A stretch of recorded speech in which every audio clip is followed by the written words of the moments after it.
Final walkthroughs. What are they? Why do you want them? And what you should be looking for when doing them. A final walkthrough in my state is when you walk through the home, typically just before closing, to make sure it's in the same condition or better as the day you went under contract. You will want to do this because it is your final chance to say, hey, something is wrong if something is not right at the property.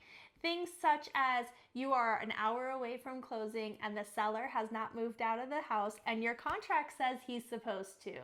Or the seller left the home dirty and full of trash, or the seller took all of the appliances that were supposed to stay inside the home based on the contract.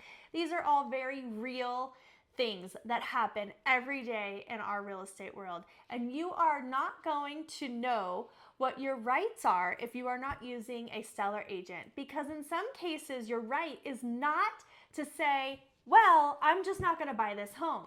You need to know every single time what your rights are and have someone educate you on what you can do within those rights and help you understand what the repercussions might be that will come from the seller if you exercise those rights.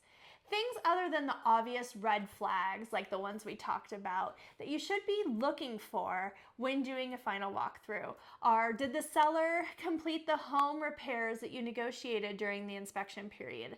Making sure all the major systems work, but please don't use the AC in the wintertime.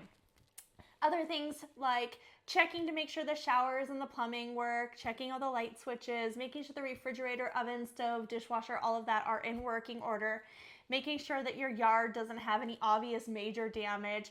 All of those things are things that you want to make sure are completed, done properly, or in good standing. Because once you sign on the bottom line, that home is yours, and you lose the ability to negotiate to get these items repaired.